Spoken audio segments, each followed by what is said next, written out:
Hi everyone, welcome back to Thread Path. My name's Jack, and this is episode 30 of WAAC Weekly-ish.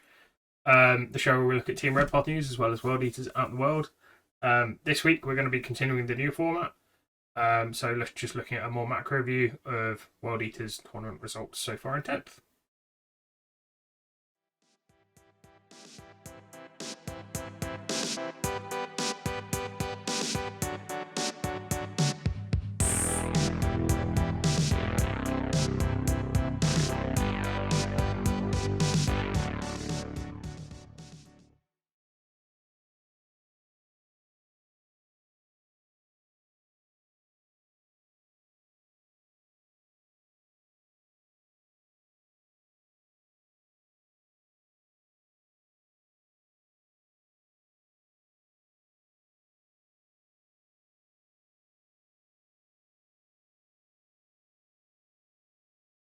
Um, 81% of players have had losing records at tournaments, and as many as 59% have achieved 2 or fewer wins at those tournaments.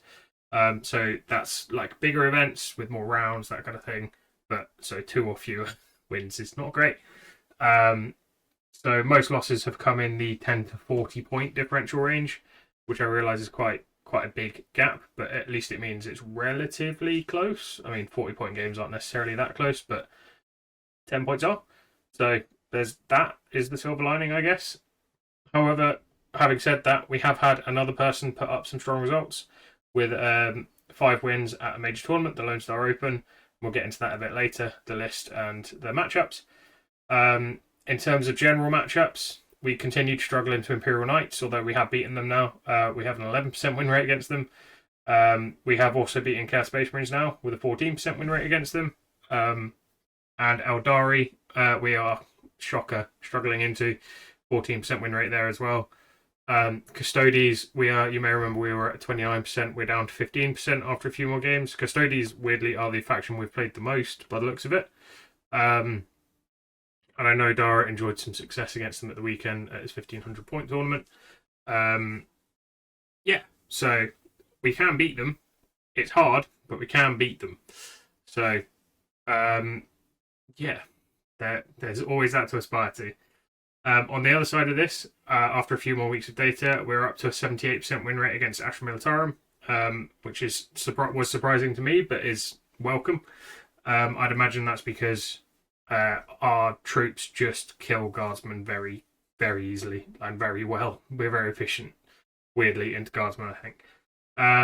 We've also got a 78% win rate against Space Marines, which is great and also unexpected. I would imagine those indirect nerfs to Desolation Squads may have hit them quite hard. We also have a 75% win rate against Sisters so far. Pretty good. Again, toughness 3, pretty nice for us because we're winning them on 2s with most of our stuff. And hilariously, we also have a 100% win rate against Thousand Suns so far. We have won 5 from 5, which is hilarious. So keep that up. Keep beating up those nerds on the tabletop, not in real life. The other factions that we were doing well into, Demons and Chaos Knights, we have started to struggle into them a little bit. Something to note on this is that win rates are quite volatile because there's just a low volume of data, so any new data will skew that one way or the other, quite heavily, so things will change quite significantly week to week. In terms of meta changes and the points tweaks, we've got a few more weeks of data, can confirm, done very little by the looks of it, may even have harmed our win rate somehow, because I would imagine that would be because of the Lord of Skulls nerf. I think people were enjoying success with Lord of Skulls, or like skew builds with like multiple Lords of Skulls, but the massive points hike, 105 points, like a quarter again, has hit those builds pretty hard. So our skew builds are a bit more limited now in terms of what you can take outside of the skew. So that's probably why that is. There should be a graphic on the screen, but the 2 weeks we've had since my last video, you may remember we were at around 41-42%. Last week we dipped down to 39. This week we're back up to 42. So nothing's really changed, but we are perhaps trending slightly down, but we'll see. We'll keep an eye for the next couple of weeks. In terms of ITC Team Red Path news, As I've mentioned, Dara was in action at the weekend. He was at a 1,500 point tournament, just an RTT. He went 3-0, which is great. Obviously great. The event wasn't on BCP, so that's why his list isn't currently on the screen. And it was also 1,500 points. I just thought I'd touch on it because he did really well.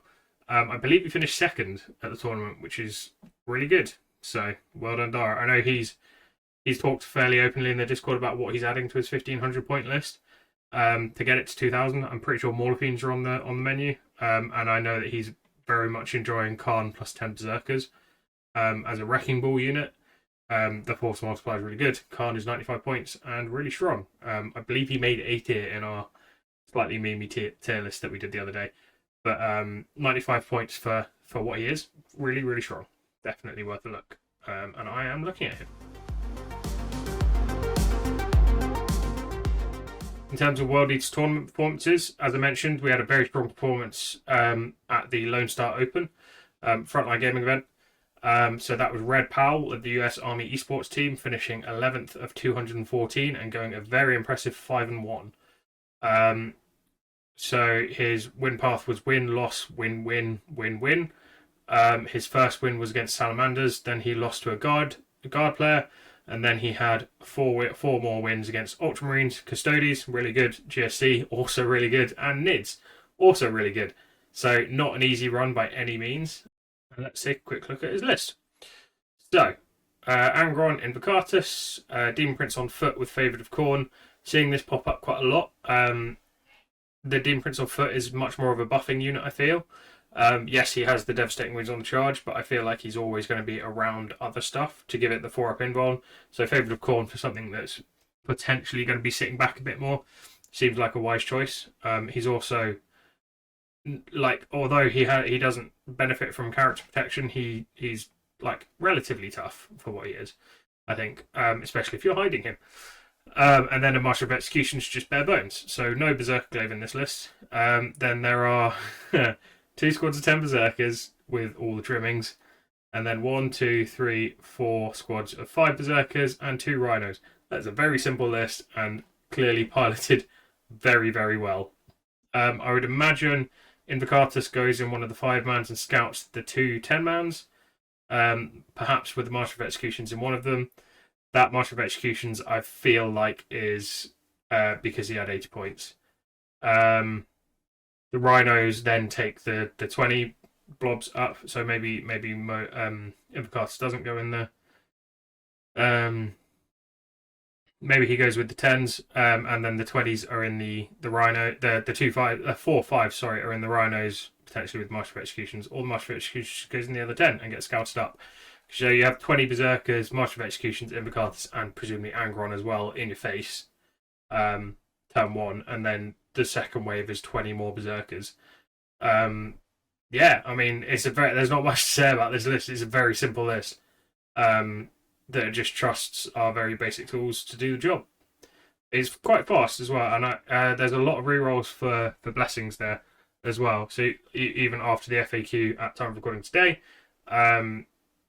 there's 6 icons about for rerolling specific dice, and as well as Favourite of Khorne, which means you can just get pretty much whatever buffs you want at any given point, I would imagine, if you're even like halfway paying attention to that. So yeah, really strong, really simple list, and clearly Red Powell has been playing World Eaters for a while, and very well. So yeah, clearly a very able pilot as well. And yeah, that about wraps it up this time. There wasn't much on this week. The idea is to keep these shorter. The rankings will make an appearance again, but at the time of recording they were down. But it'll be interesting to see the movement there. I'm imagining there won't be too much movement, just because we obviously were quite strong in the early part of the ITC season.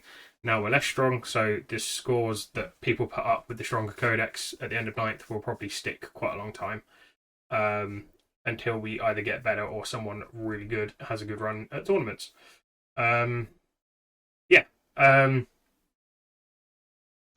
So as I mentioned, if you want to talk to me, Dara, or Jamie, we are all relatively active in the Discord. So there's a link down below if you want to join. If you like this format, let me know. If you don't like this format, also let me know in the comments below. Like and subscribe if you want to catch more of our content. We have a fairly regular content schedule. And if you would like to support us, we do have a Patreon link down below. You get some Discord benefits, so there's more direct access to me, Jamie, and Dara, if you would like. But most importantly, guys, stay healthy, stay safe, and kill me, but